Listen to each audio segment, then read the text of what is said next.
Good morning, folks, and welcome to the Average Joe Sports Talk Show. I'm your host, Jay Real, bringing you a Tuesday edition of the show. Now, we had Old St. Nick fill in for the weekend special for Christmas, but we have a gap, and I was going to go ahead and take this week off, but I decided not to because there is a lot of sports news that we need to talk about, and we're going to jump in right now with the Ravens and the NFL. Their kicker had 6 field goals, the last one going for 61 yards. To win 18-16 over Detroit. That is phenomenal. To have a kicker kick a 61-yarder, that's unheard of in older football years, but now it's becoming a norm. Are we getting to where now kickers are honing in the craft of kicking a football to where someone could kick a 60-yard field goal?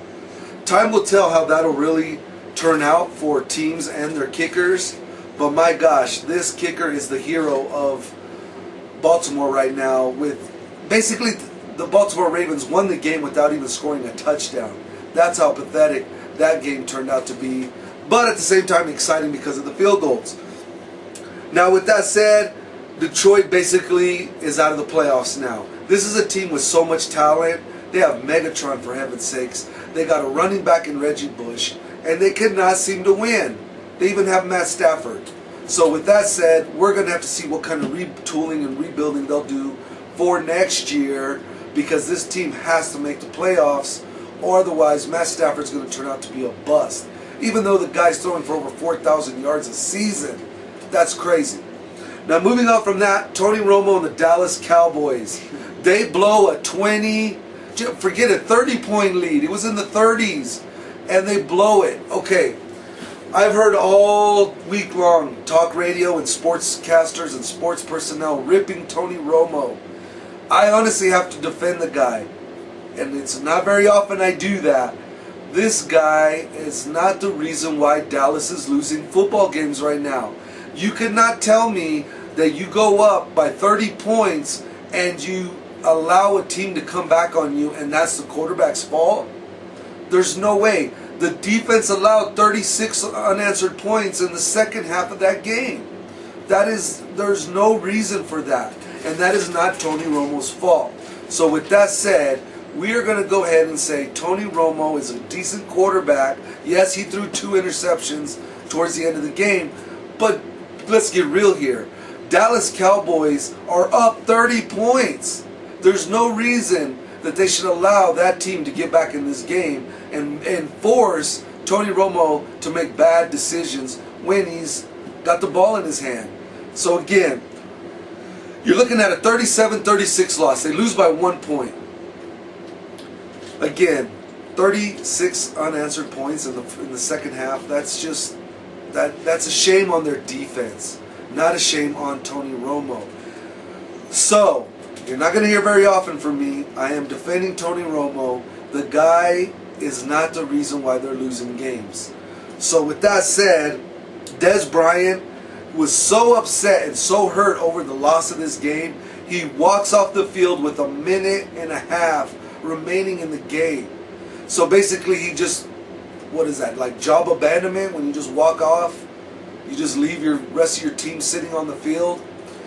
When he was interviewed later, he said that he wanted to avoid cameras seeing him crying on the sideline because this game hurt so much that they lost a 30-point lead. I don't know. I don't know if I'd be crying about that, but who really cares? So what, the guy left the game. He's pissed off. I'd be pissed off if we lost a 30-point lead. Anyone would be pissed off. That game was ridiculous. And now Green Bay Packers will have their own fate in their hand. With Aaron Rodgers possibly coming back this week, the Green Bay Packers, who have been on a losing streak, still can make the playoffs. That is ridiculous. And with Aaron Rodgers, it's even possible to see them going deep into the playoffs. Who knows? It was a bad game. Tony Romo does not deserve the brunt of this. He did his part.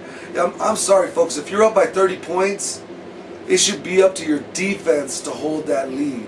It should be up for your defense to run out some clock and hold some drives. They scored 5 unanswered drives in the second half. Every possession, 5 of them, they scored.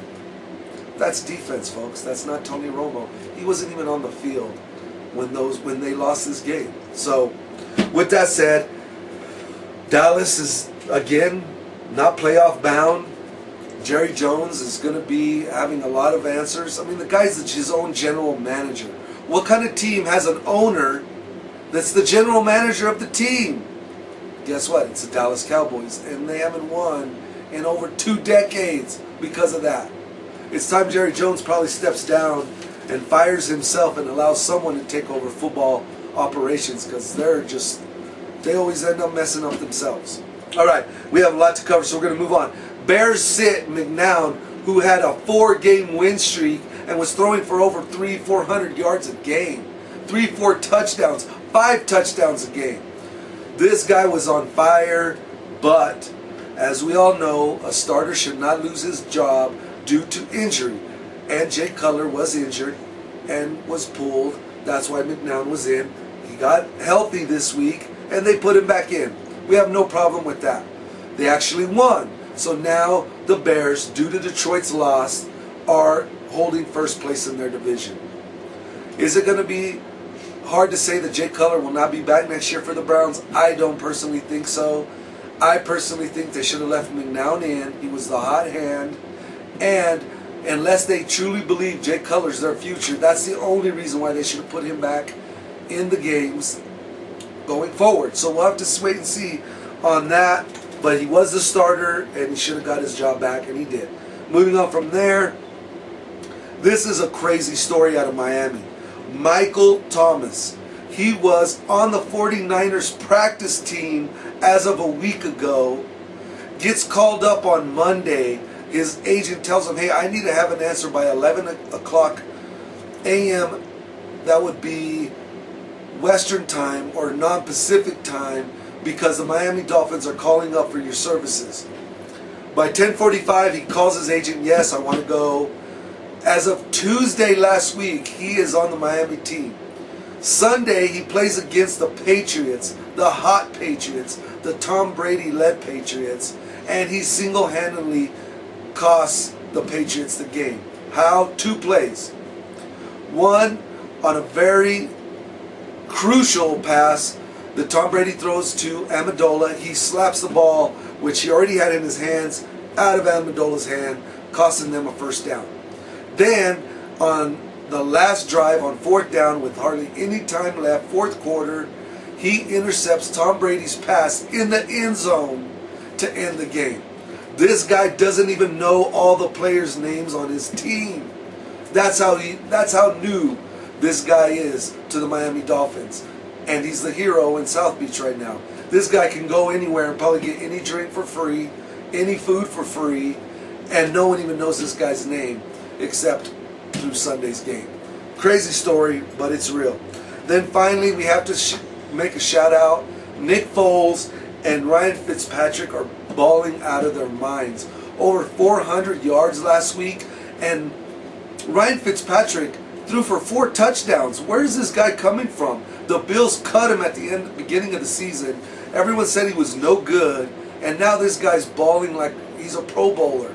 And then Nick Foles taking over for Vic, throwing for 433 yards, 3 touchdowns. These guys are playing insane football, and good for them.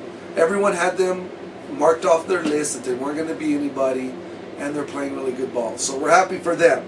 Now we got to move on to some NBA news real quick. LeBron James, even though they won against Utah Jazz last night, he sprains his ankle. He will not be participating in practices today, but he does expect to be back for Wednesday's night game against the Indiana Pacers. And he needs to be, because the Pacers have owned the Heat this year, beating them in the 2 first games of the season that they played.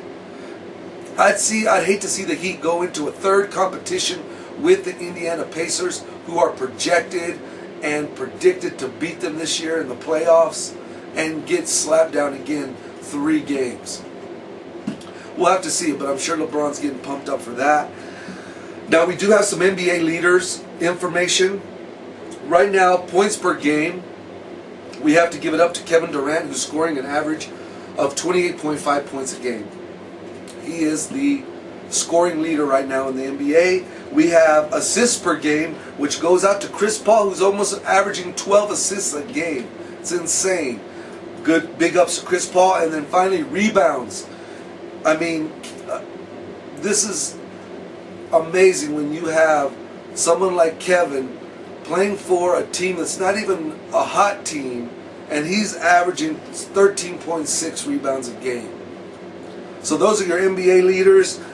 And we have to go into a real quick segment of the show, which is thanking our sponsors. We have the Player Zone, all your gaming, sports cards, comic books, action figures, toys.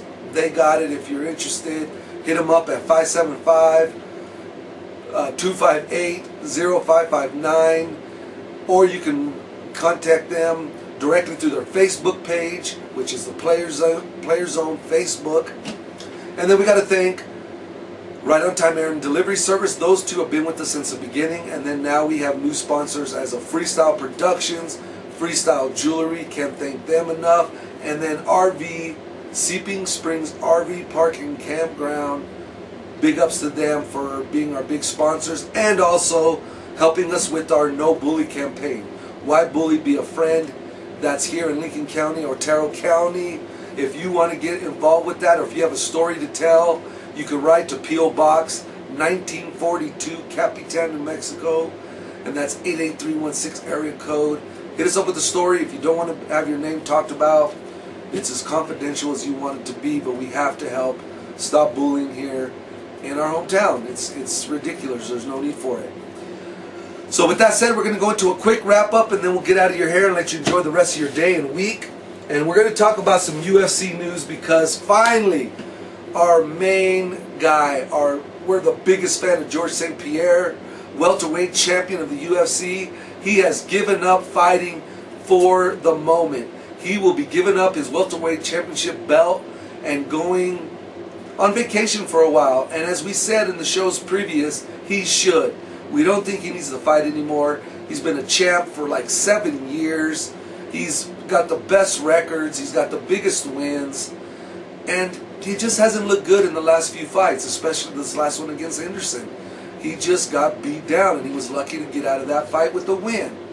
So with that said, he's basically sticking the middle finger up to Dana White, saying, I am not going to do a recontest or a rematch with Henderson, as you have just blatantly thrown out there and demanded that he do the rematch. He's basically saying, let this guy win the belt from somebody else, because it's not going to be him and George St. Pierre.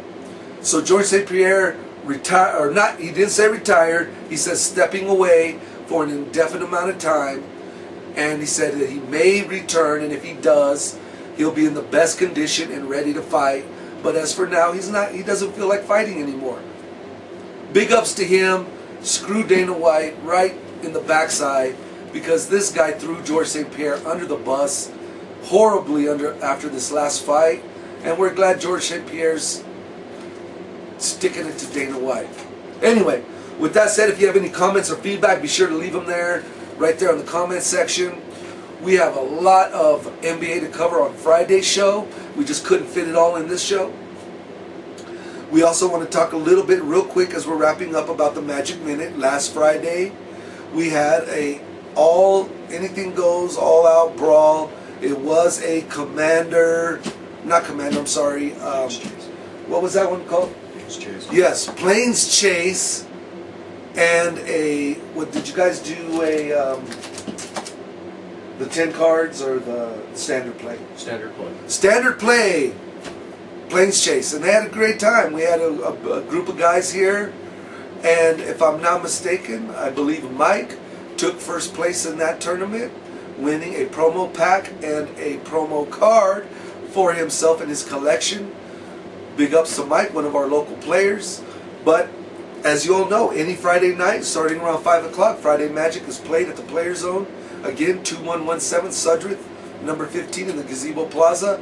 If you're interested in learning about Magic, Yu-Gi-Oh, Pokemon, Hecatomb, any of the card games, come right into the Player Zone. They'll fix you up.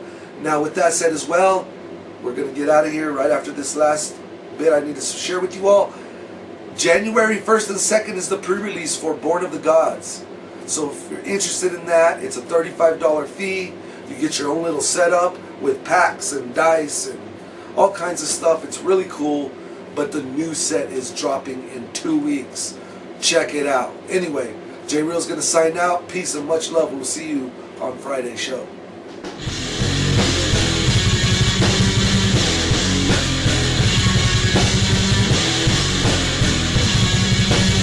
Yeah.